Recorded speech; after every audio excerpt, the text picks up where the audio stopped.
ولكل وجهة هو موليها فاستبقوا الخيرات أينما تكونوا يأت بكم الله جميعا إن الله على كل شيء قدير ومن حيث خرجت فول وجهك شطر المسجد الحرام وإنه للحق من ربك وما الله بغافل عما تعملون ومن حيث خرجت فول وجهك شطر المسجد الحرام وحيث ما كنتم فولوا وجوهكم شطره لئلا يكون للناس عليكم حجة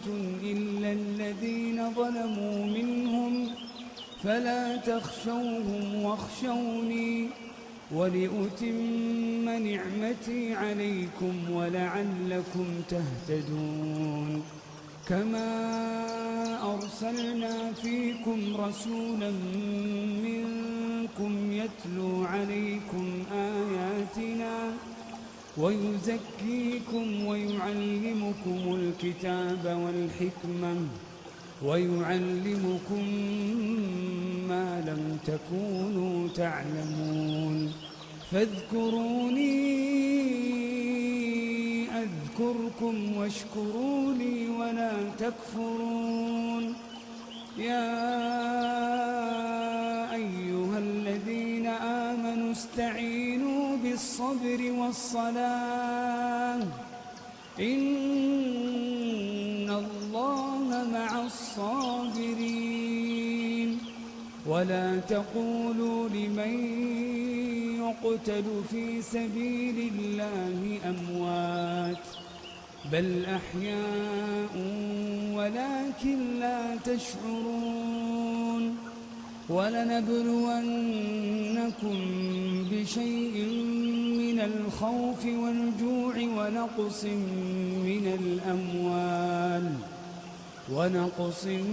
من الأموال والأنفس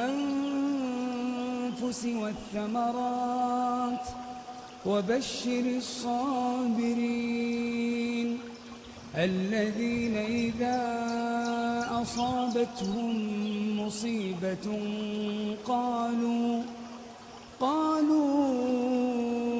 إنا لله وإنا إليه راجعون أولئك عليهم صلوات من ربهم ورحمة وأولئك هم المهتدون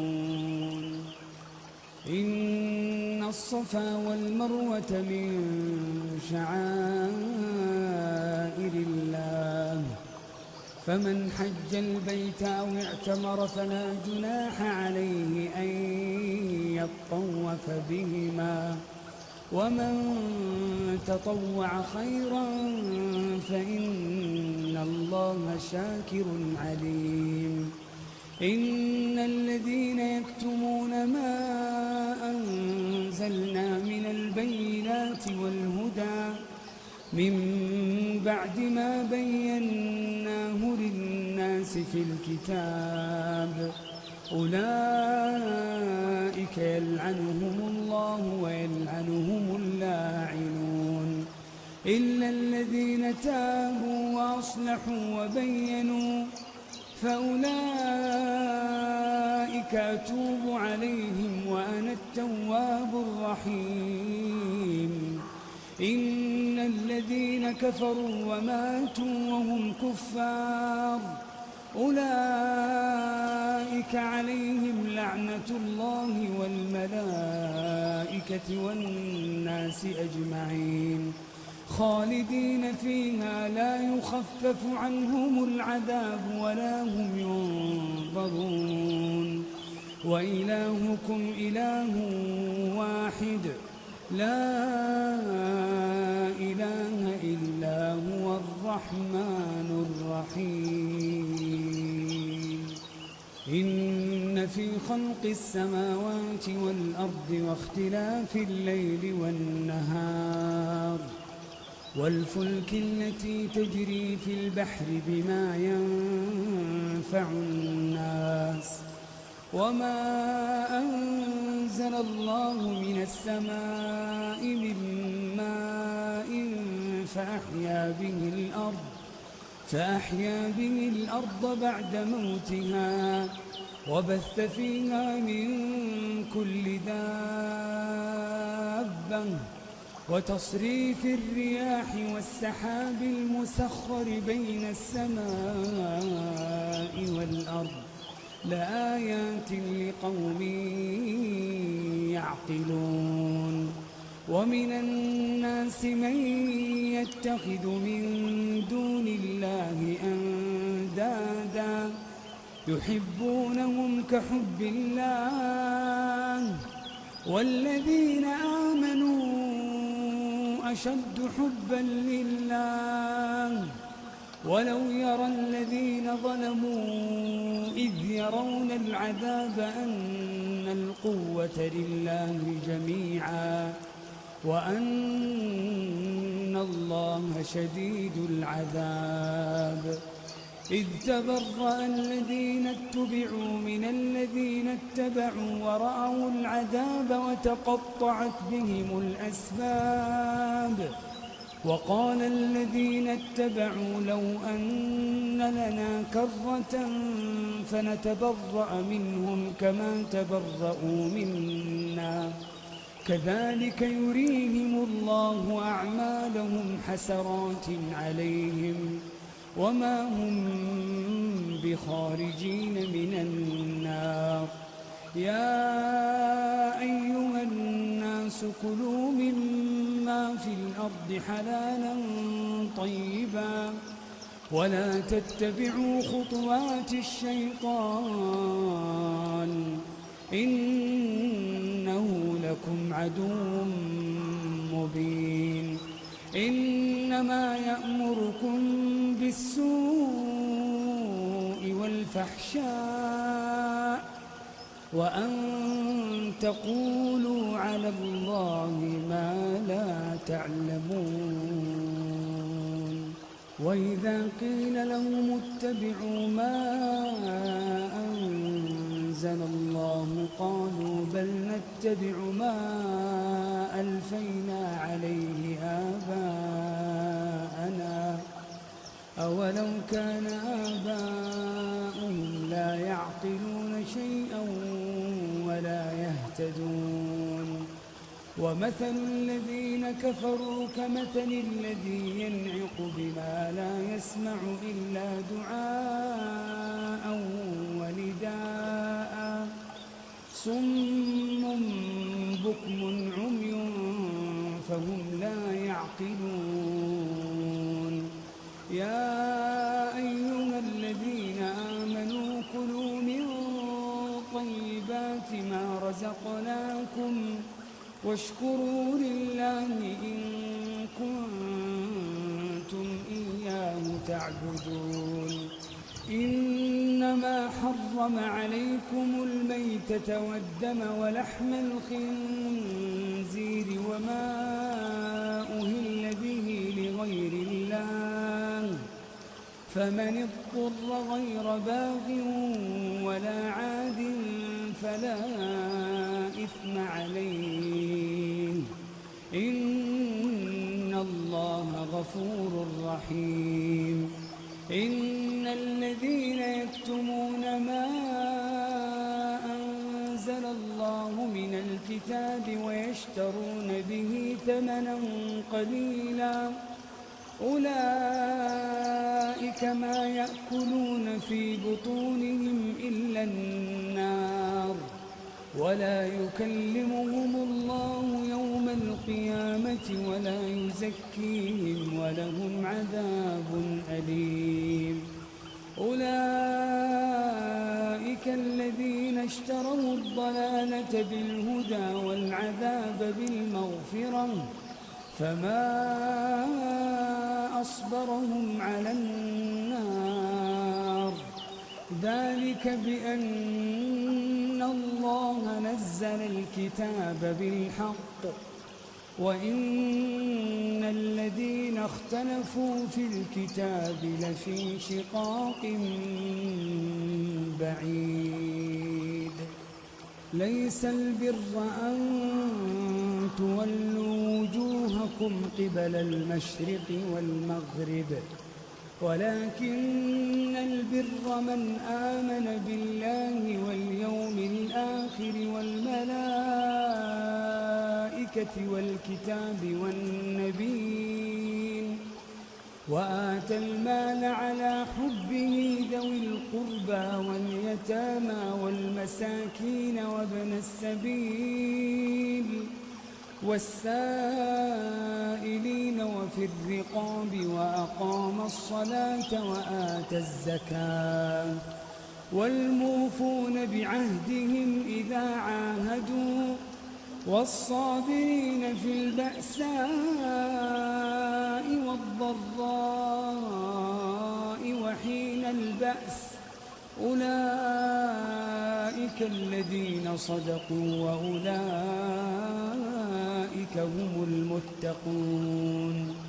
يا أيها الذين آمنوا كتب عليكم القصاص في القتلى الحر بالحر والعبد بالعبد والأنثى بالأنثى فمن عفي له من أخيه شيء فاتباع بالمعروف وأداء إليه بإحسان ذلك تخفيف من ربكم ورحمة فمن اعتدى بعد ذلك فله عذاب أليم.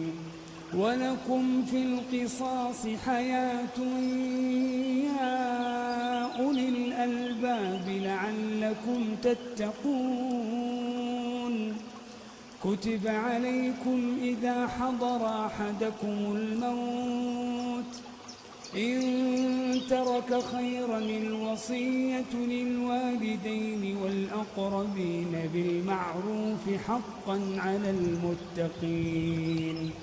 فمن بدله بعدما سمعه فإنما إثمه على الذين يبدلونه إن الله سميع عليم.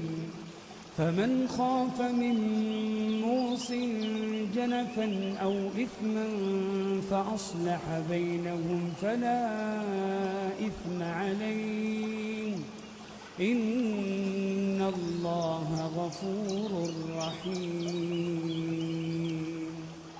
يا أيها الذين آمنوا كتب عليكم الصيام كما كتب على الذين من قبلكم لعلكم تتقون. أياما معدودات فمن كان منكم مريضا أو على سفر فعدة من أيام أخر وعلى الذين يطيقونه فدية طعام مسكين فمن تطوع خيرا فهو خير له وأن تصوموا خير لكم إن كنتم تعلمون. شهر رمضان الذي أنزل فيه القرآن هدى للناس وبينات من الهدى والفرقان فمن شهد منكم الشهر فليصمه ومن كان مريضا أو على سفر فعدة من أيام أخر يريد الله بكم اليسر ولا يريد بكم العسر ولتكملوا العدة ولتكبروا الله على ما هداكم ولعلكم تشكرون. وإذا سألك عبادي عني فإني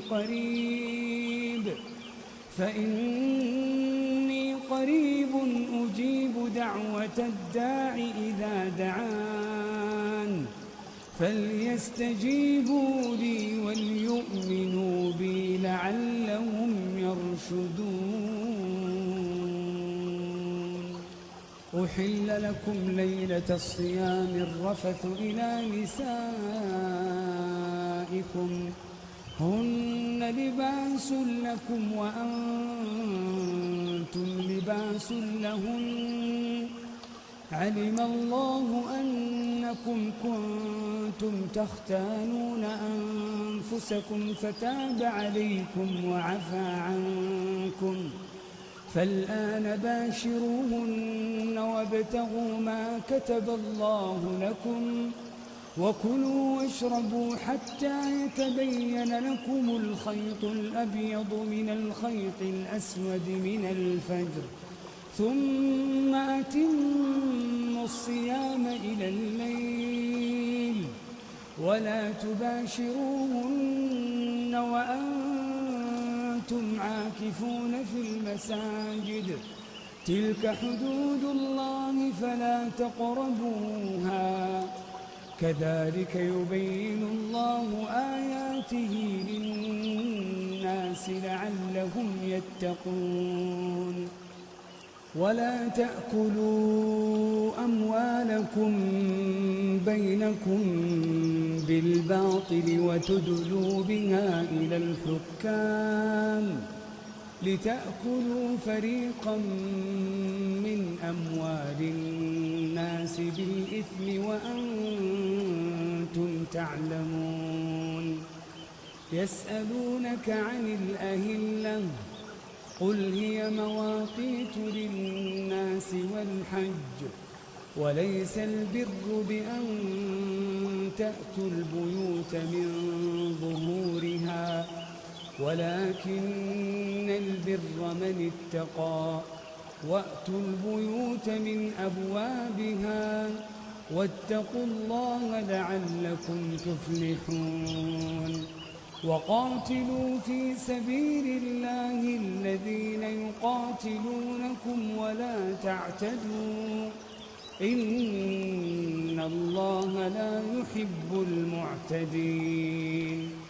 واقتلوهم حيث ثقفتموهم وأخرجوهم من حيث أخرجوكم والفتنة أشد من القتل ولا تقاتلوهم عند المسجد الحرام حتى يقاتلوكم فيه فإن قاتلوكم فاقتلوهم كذلك جزاء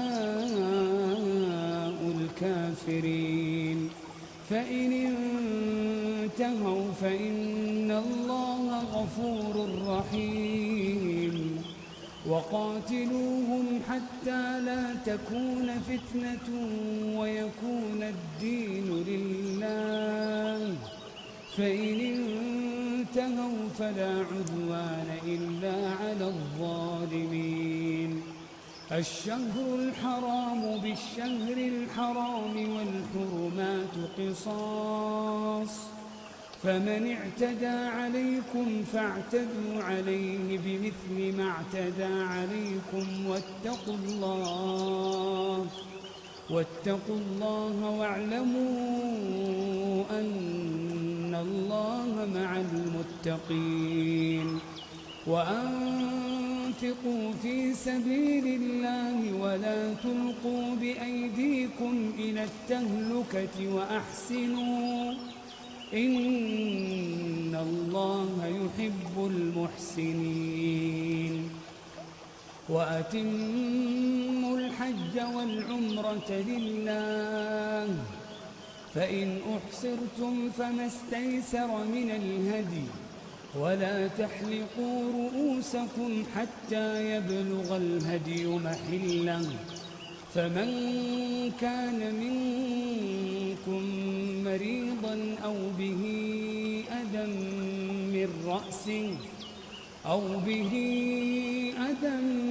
من رأسه ففدية من صيام أو صدقة أو نسك، فإذا أمنتم فمن تمتع بالعمرة إلى الحج فما استيسر من الهدي، فمن لم يجد فصيام 3 أيام في الحج و7 إذا رجعتم، تلك 10 كاملة، ذلك لمن لم يكن أهله حاضر المسجد الحرام.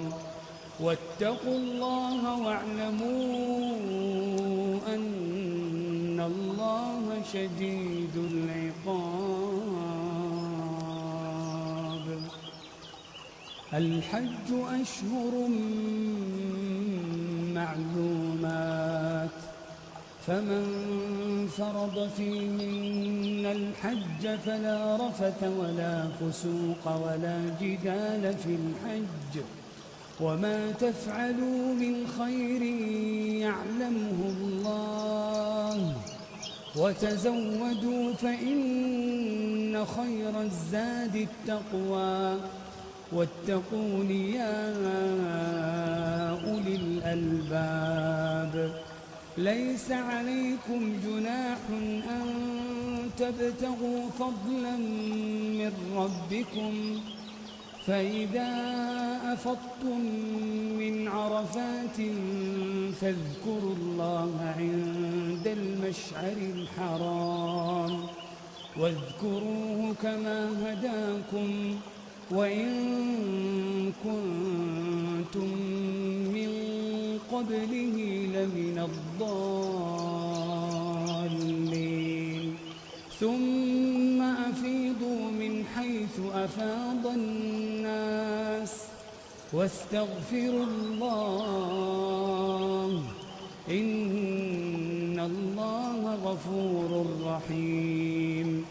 فإذا قضيتم مناسككم فاذكروا الله كذكركم آباءكم أو أشد ذكرا، فمن الناس من يقول ربنا آتنا في الدنيا وما له في الآخرة من خلاق، ومنهم من يقول ربنا آتنا في الدنيا حسنة وفي الآخرة حسنة، ربنا آتنا في الدنيا حسنة وفي الآخرة حسنة وقنا عذاب النار.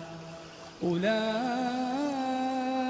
لهم نصيب مما كسبوا والله سريع الحساب. واذكروا الله في أيام معدودات، فمن تعجل في يومين فلا إثم عليه، ومن تأخر فلا إثم عليه لمن اتقى. واتقوا الله واعلموا أنكم إليه تحشرون. ومن الناس من يعجبك قوله في الحياة الدنيا ويشهد الله على ما في قلبه وهو ألد الخصام، وإذا تولى سعى في الأرض ليفسد فيها ويهلك الحرث والنسل، والله لا يحب الفساد.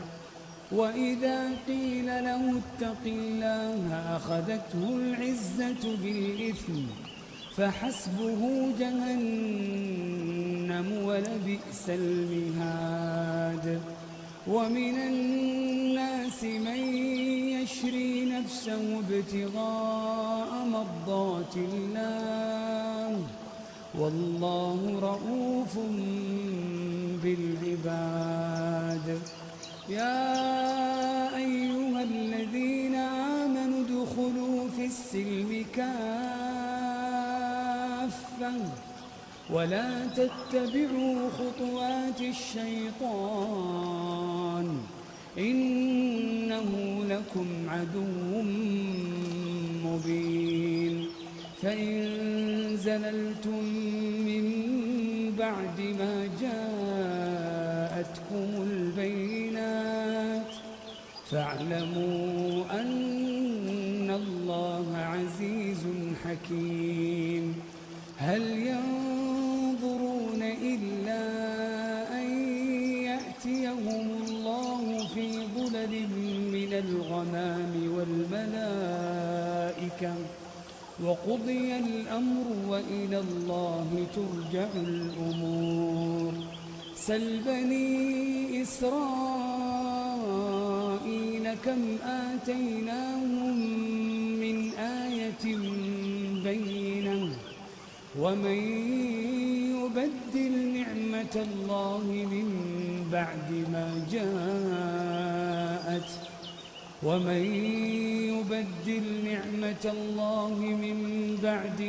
جاءته فإن الله شديد العقاب. زين للذين كفروا الحياة الدنيا ويسخرون من الذين آمنوا والذين اتقوا فوقهم يوم القيامة والله يرزق من يشاء بغير حساب.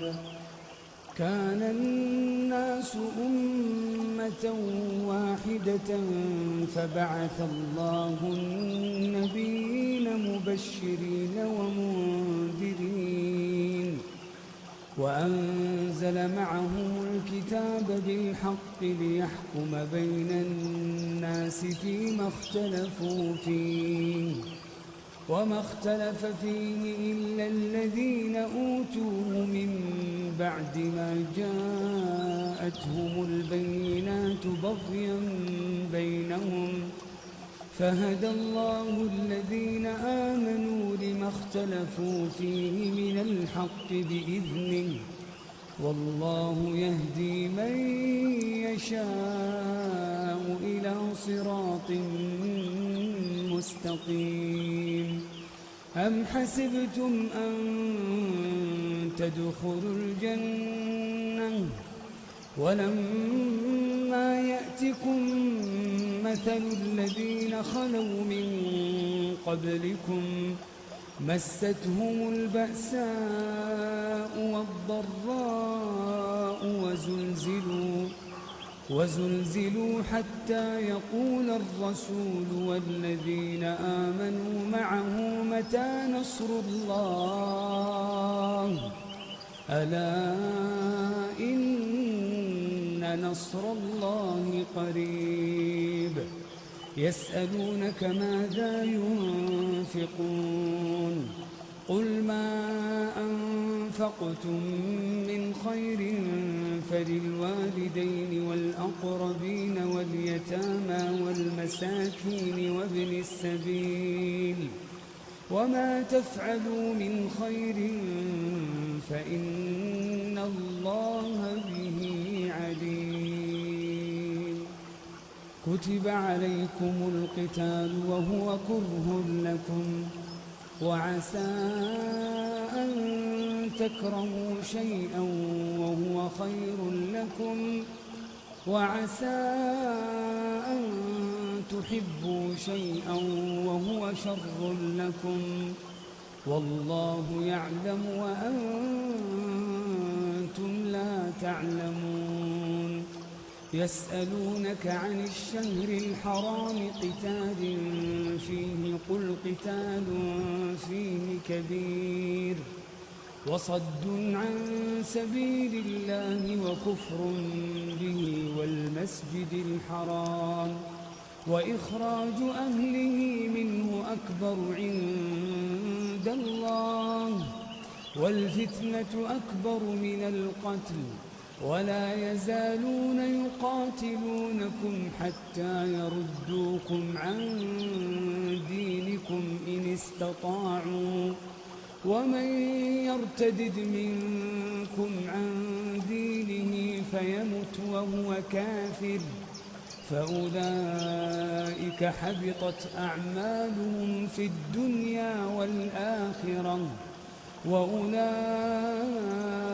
أصحاب النار هم فيها خالدون.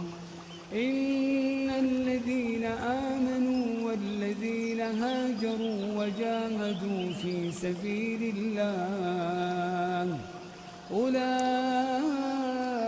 يرجون رحمة الله، والله غفور رحيم. يسألونك عن الخمر والميسر قل فيهما إثم كبير ومنافع للناس وإثمهما أكبر من نفعهما، ويسألونك ماذا ينفقون قل العفو كذلك يبين الله لكم الآيات لعلكم تتفكرون في الدنيا والآخرة. ويسألونك عن اليتامى قل إصلاح لهم خير وإن تخالطوهم فإخوانكم والله يعلم المفسد من المصلح ولو شاء الله لأعنتكم إن الله عزيز حكيم. ولا تنكحوا المشركات حتى يؤمنوا ولأمة مؤمنة خير من مشركة ولو أعجبتكم ولا تنكحوا المشركين حتى يؤمنوا ولعبد مؤمن خير من مشرك ولو أعجبكم أولئك يدعون إلى النار والله يدعو إلى الجنة والمغفرة بإذنه ويبين آياته للناس لعلهم يتذكرون. ويسألونك عن المحيض قل هو أذى فاعتزلوا النساء في المحيض ولا تقربوهن حتى يطهرن فإذا تطهرن فأتوهن من حيث أمركم الله إن الله يحب التوابين ويحب المتطهرين. نساؤكم حرث لكم فأتوا حرثكم أنى شئتم وقدموا لأنفسكم واتقوا الله واعلموا أنكم ملاقوه وبشر المؤمنين.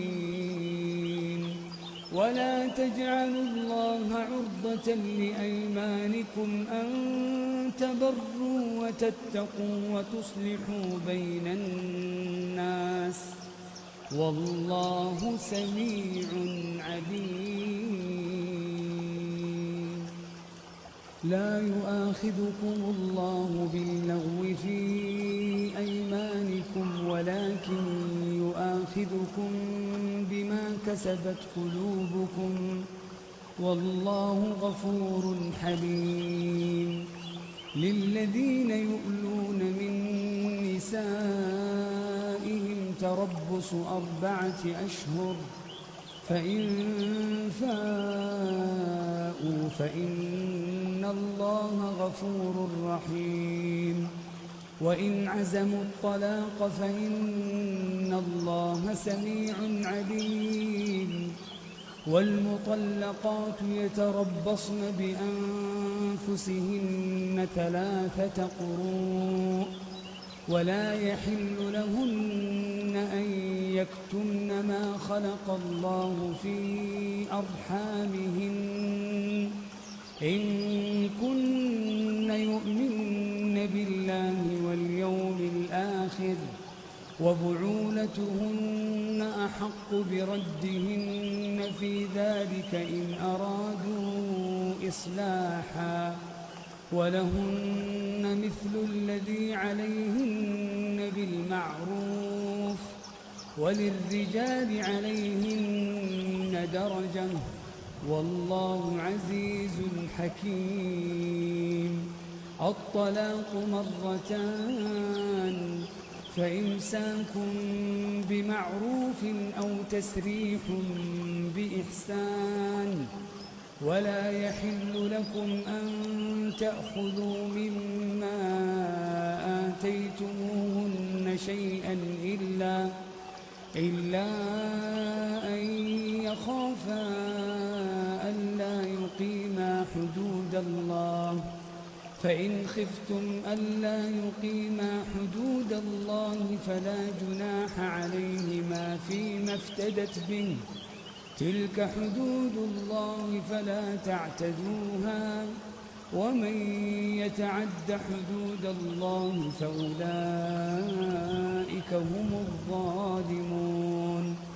فإن طلقها فلا تحل له من بعد حتى تنكح زوجا غيره فإن طلقها فلا جناح عليهما أن يتراجعا إن ظنا أن يقيما حدود الله وتلك حدود الله يبينها لقوم يعلمون.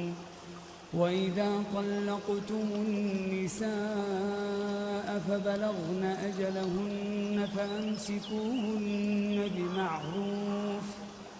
فأمسكوهن بمعروف أو سرحوهن بمعروف ولا تمسكوهن ضرارا لتعتدوا ومن يفعل ذلك فقد ظلم نفسه ولا تتخذوا آيات الله هزوا واذكروا نعمة الله عليكم وما أنزل عليكم من الكتاب والحكمة يعظكم به واتقوا الله واعلموا أن الله بكل شيء عليم.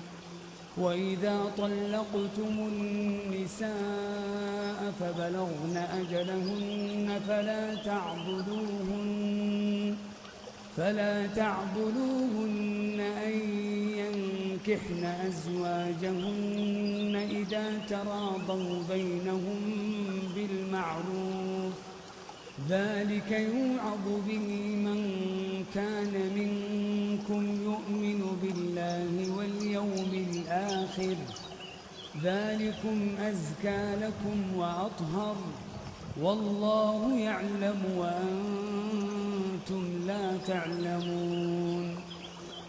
والوالدات يرضعن أولادهن حولين كاملين لمن أراد أن يتم الرضاعة وعلى المولود له رزقهن وكسوتهن بالمعروف لا تكلف نفس إلا وسعها لا تضار والدة بولدها ولا مولود له بولده وعلى الوارث مثل ذلك فإن أرادا فصالا عن تراض منهما وتشاور فلا جناح عليهما وإن أردتم أن تسترضعوا أولادكم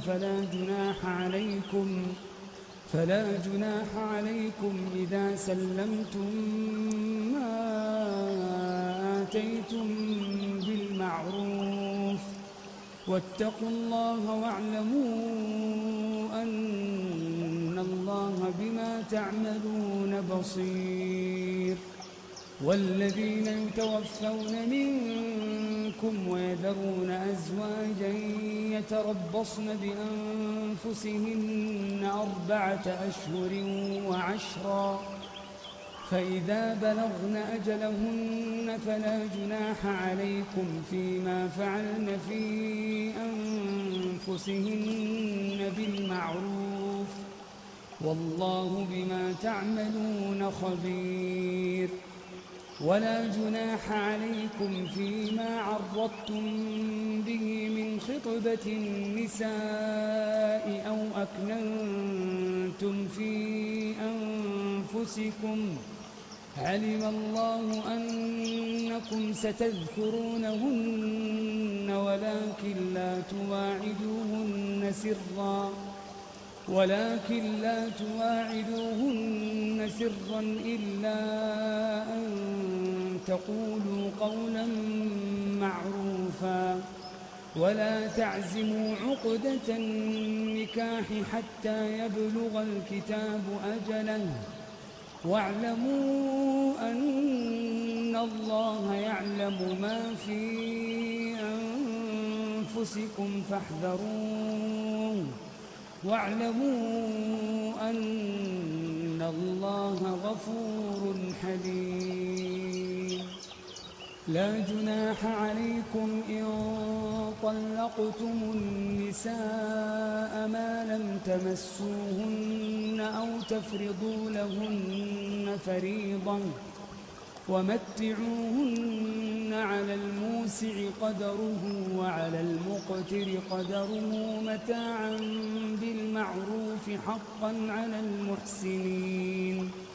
وإن طلقتموهن من قبل أن تمسوهن وقد فرضتم لهن فريضة فنصف ما فرضتم إلا أن يعفون أو يعفو الذي بيده عقدة النكاح، وأن تعفوا أقرب للتقوى، ولا تنسوا الفضل بينكم، إن الله بما تعملون بصير.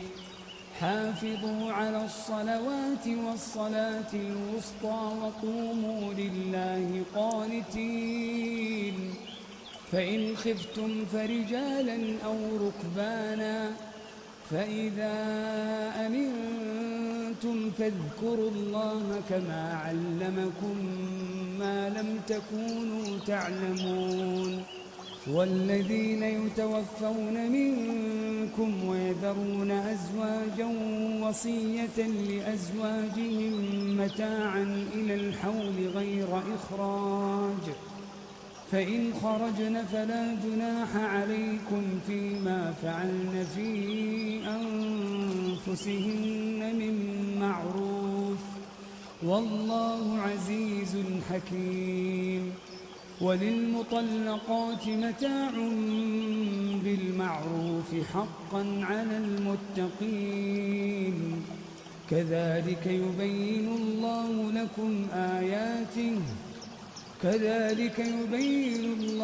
لكم آياته لعلكم تعقلون. ألم تر إلى الذين خرجوا من ديارهم وهم ألوف حذر الموت فقال لهم الله موتوا ثم أحياهم، إن الله لذو فضل على الناس ولكن أكثر الناس لا يشكرون. وقاتلوا في سبيل الله واعلموا أن الله سميع عليم. من ذا الذي يقرض الله قرضا حسنا فيضاعفه له أضعافا كثيرة والله يقبض ويبسط وإليه ترجعون ألم تر إلى الملأ من بني إسرائيل من بعد موسى إذ قالوا لنبي لهم ابعث لنا ملكا نقاتل في سبيل الله قال هل عسيتم إن كتب عليكم القتال ألا تقاتلوا قالوا وما لنا ألا نقاتل في سبيل الله وقد أخرجنا من ديارنا وأبنائنا فلما كتب عليهم القتال تولوا إلا قليلا منهم والله عليم بالظالمين وقال لهم نبيهم إن الله قد بعث لكم طالوت ملكا قالوا أنى يكون له الملك علينا ونحن أحق بالملك منه ولم يؤت سعة من المال قال إن الله اصطفاه عليكم وزاده بسطة في العلم والجسم والله يؤتي ملكه من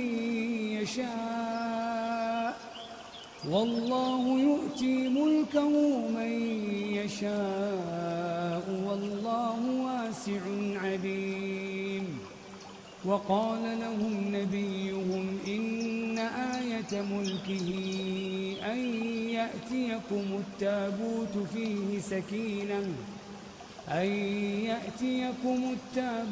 فيه سكينة من ربكم وبقية مما ترك آل موسى وآل هارون تحمله الملائكة إن في ذلك لآية لكم إن كنتم مؤمنين فلما فصل طالوت بالجنود قال إن الله مبتليكم بنهر فمن شرب منه فليس مني ومن لم يطعمه فإنه مني إلا من اغترف غرفة بيده فشربوا منه إلا قليلا منهم فلما جاوزه هو والذين آمنوا معه قالوا لا طاقة لنا اليوم بجالوت وجنوده قال الذين يظنون أنهم ملاقو الله كم من فئة قليلة غلبت فئة كثيرة بإذن الله والله مع الصابرين ولما برزوا لجالوت وجنوده قالوا ربنا أفرغ علينا صبرا وثبت أقدامنا وانصرنا على القوم الكافرين فهزموهم بإذن الله وقتل داود جالوت وآتاه الله الملك والحكمة وعلمه مما يشاء ولولا دفع الله الناس بعضهم ببعض لفسدت الأرض ولكن الله ذو فضل على العالمين تلك آيات الله نتلوها عليك بالحق وإنك لمن المرسلين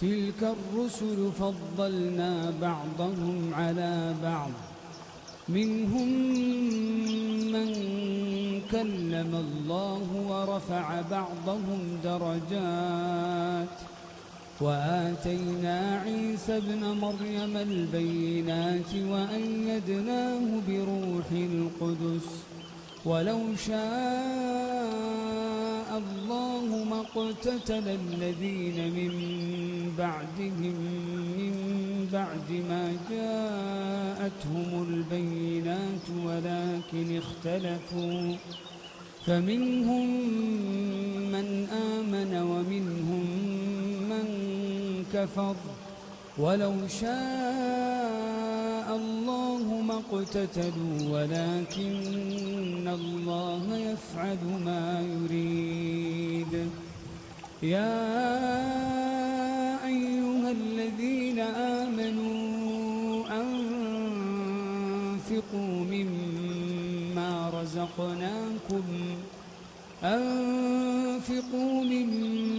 رزقناكم من قبل أن يأتي يوم لا بيع فيه ولا خلة ولا شفاعة والكافرون هم الظالمون. الله لا إله إلا هو الحي القيوم لا تأخذه سنة ولا نوم له ما في السماوات وما في الأرض من ذا الذي يشفع عنده إلا بإذنه يعلم ما بين أيديهم وما خلفهم ولا يحيطون بشيء من علمه إلا بما شاء وسع كرسيه السماوات والأرض ولا يؤوده حفظهما وهو العلي العظيم.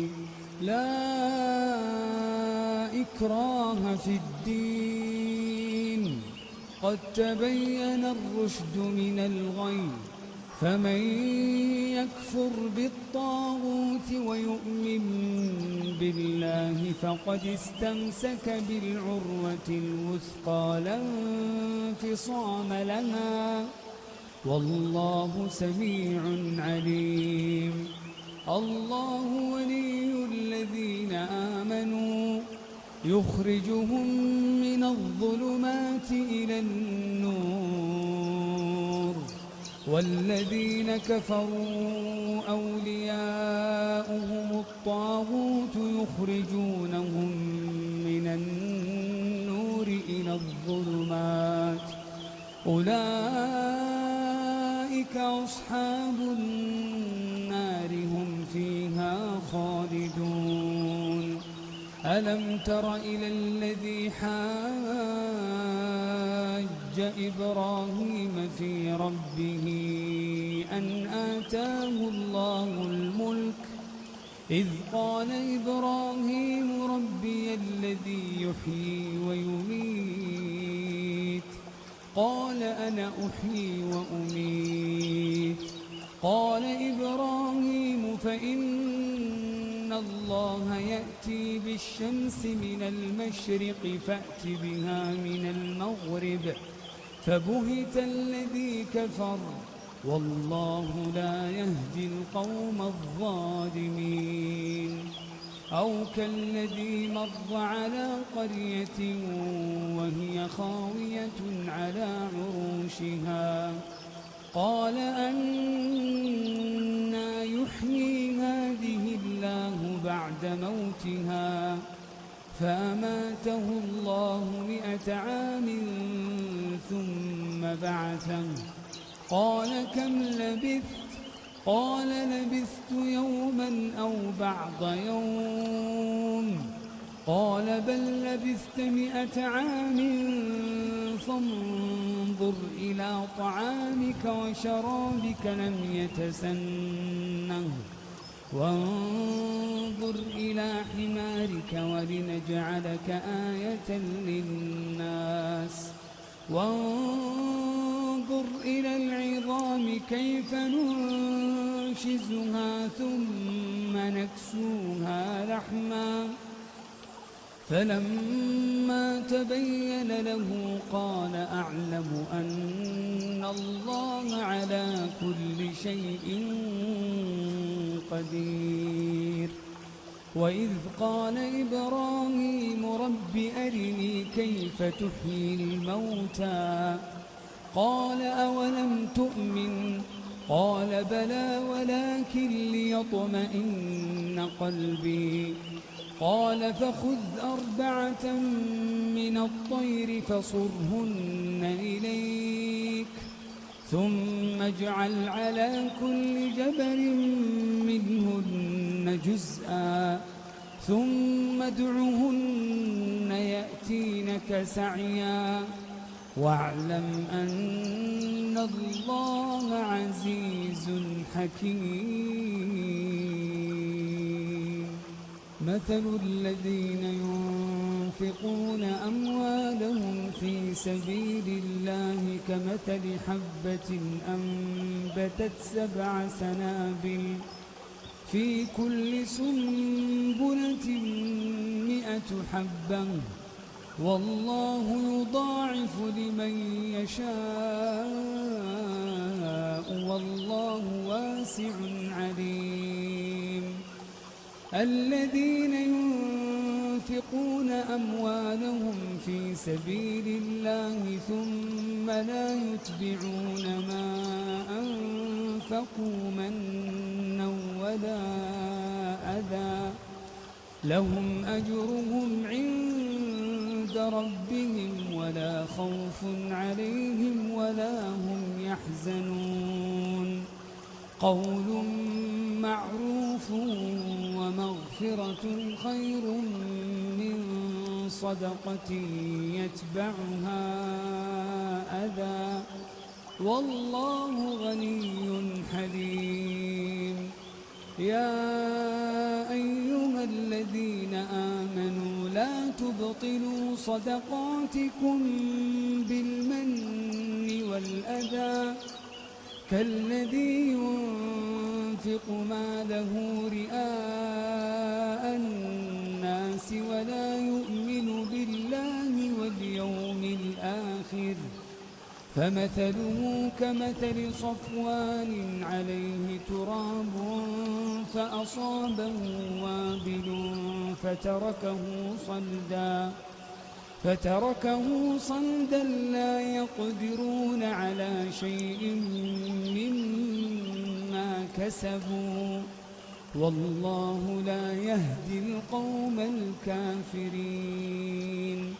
ومثل الذين ينفقون أموالهم ابتغاء مرضات الله وتثبيتا من أنفسهم كمثل جنة بربوة أصابها وابل فآتت أكلها ضعفين فإن لم يصبها وابل فطل والله بما تعملون بصير.